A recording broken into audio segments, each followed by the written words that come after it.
Hi guys, muli ako si Crisaldo, ang inyong Crisa lovers sa social media. Narito ang ating update kay Marian Rivera para sa gaganaping fashion show sa Vietnam ngayong Oktubre.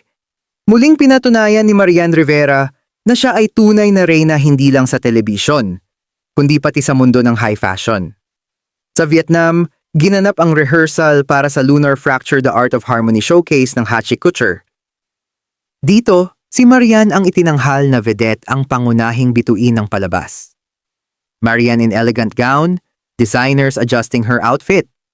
Sa bawat hakbang sa runway, dama ang kumpiyansa at ganda ni Marian. Ngunit higit sa lahat, ipinakita niya na ang pagiging babae ay isang sining-isang balanse ng lakas, disiplina at puso. Bilang ina, asawa at artista, gusto ni Marian Rivera na ipakita na pwedeng sabay-sabay.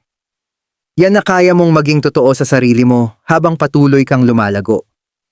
Sa pagtatapos ng rehearsal, nag-iwan si Marian ng inspirasyon, isang paalala na sa gitna ng liwanag at dilim, may harmonia sa bawat babae. Ito si Marian Rivera, sa Lunar Fracture, isang obra ng ganda, tapang at pagkakaisa.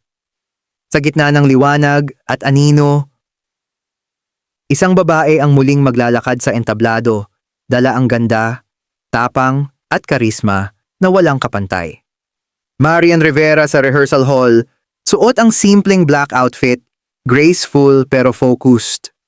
Isang kwento ng kontradiksyon ng lakas at lambing, ng disiplina at pagkamalikhain. Sa bawat hakbang, isang mensahe na ang kagandahan ay hindi lang panlabas, kundi bunga ng paninindigan at pagkakaisa sa sarili. Para sa akin, ang totoong harmony ay yung alam mong kaya mong maging lahat, ina, asawa, babae, nang hindi nawawala yung ikaw. At sa ilalim ng liwanag ng buwan, isang reyna ang muling sumikat hindi lang sa entablado, kundi sa puso ng bawat nakasaksi. Ito si Marian Rivera, ang muse ng Hatchie Couture sa koleksyong pinamagatang Lunar Fracture The Art of Harmony.